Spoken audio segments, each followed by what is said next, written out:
It is the Rick and Bubba Show. Thank you for tuning in. Rick is out today. He is moving his youngest son to college, but we will be here and we will continue to move forward with your help. Yesterday, the headlines, oh, the world is over, the sky's falling. We have recession warnings as the stock market takes an 800-point dive.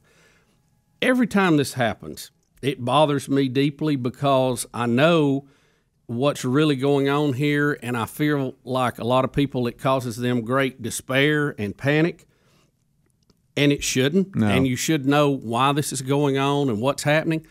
Our economy is, and look, I'm not an economic expert by any stretch. I mean, any stretch. But I do try to keep up with a little bit of it. Like I think all of us who are Americans should know a little bit about what's going on with our economy. Our economy is big and it is complicated and it has so many moving parts. Nobody has a full grasp on it. That's why nobody is 100% can tell you what's going to happen. It's just very complicated. And then you take that and you interweave the world's economy around it. And then you really got a thing that is in total flux and always moving and changing and all that kind of stuff. So, you know, it's big and it's complicated, but here are some things you can understand.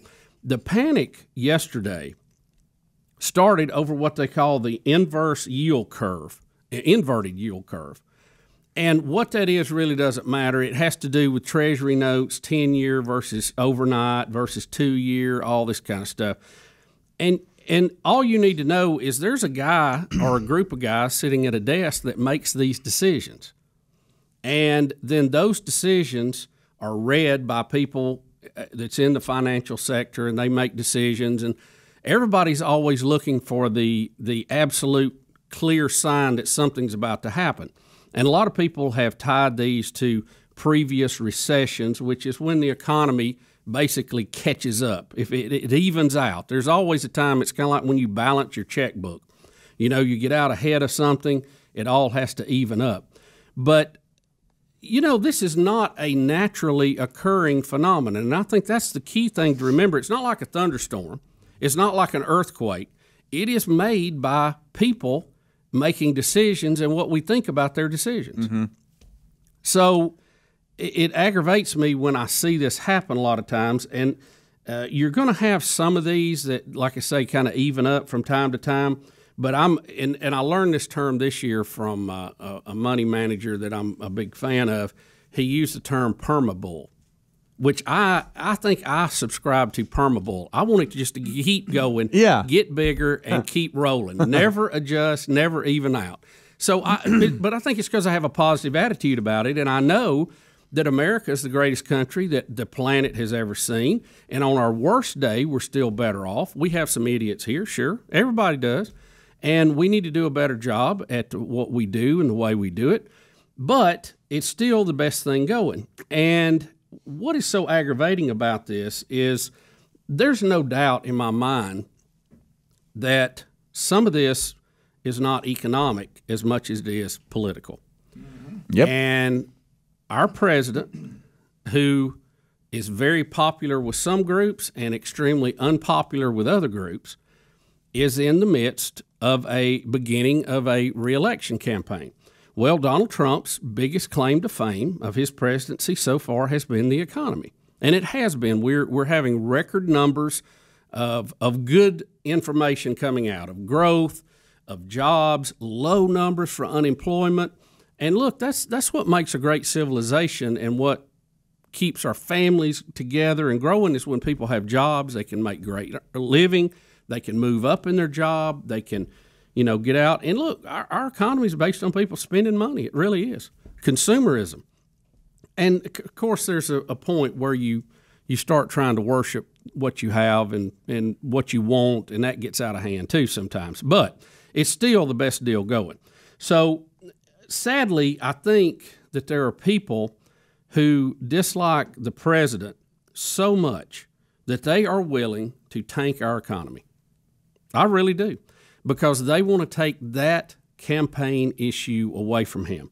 Some of them we know feel that way because they've been open about it. The political parties do this. the media becomes a willing participant in it, so it just amplifies the effect of these things. And I give you the example, we've seen this before, when George W. Bush was in, during his second term, the economy was kicking along great about 6 years into his run. And the decision was made that they were going to just talk the economy down so that the Republican could not go in after him. They didn't know if it was going to be the VP. None of us thought he was going to run, but they didn't want anybody to have a chance to get in. So they literally talked the economy down. You have that, and you have a housing bubble that was bad policy in our government to begin with, and boom, you have this housing bubble. You have what I've noticed, I don't know if y'all have heard this term, the people on TV call it the Great Depression or the Great Recession. And I thought, it was bad, but it wasn't that. You know what I mean? You're acting like people were jumping off buildings and things. I mean, I think that's misnamed a little bit. But anyway, so there are people, and I mean some who are never Trumpers, Republicans. You have the demos, the leftists, whatever. And it's very similar to the old example, I think, of yelling fire in the theater.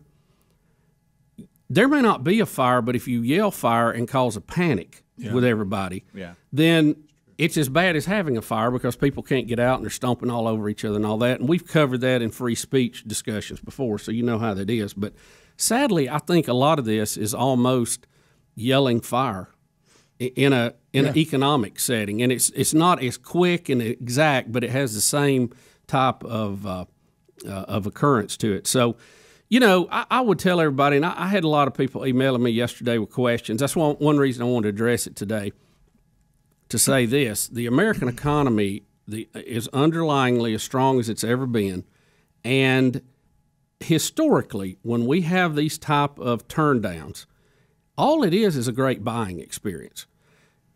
People love to shop on Black Friday. Why do they love to shop on Black Friday? Deals, baby. More deals. Bring on the deals. And sadly, most people, I think their mentality is, especially when it comes to, and you may not be a stock person, that's fine, but if you have a 401 retirement program or something like that, you're invested in the stock market. Yep. Think of this as Black Friday in that it's time to buy. You got deals out there. This stuff is going to come back. It's not naturally occurring. It's really what we do and how we decide to handle our money. So I would say don't let them do this to our economy. Fight them by doing what you normally do. Don't panic. It's all good. We'll be right back. Rick and Bubba, Rick and Bubba.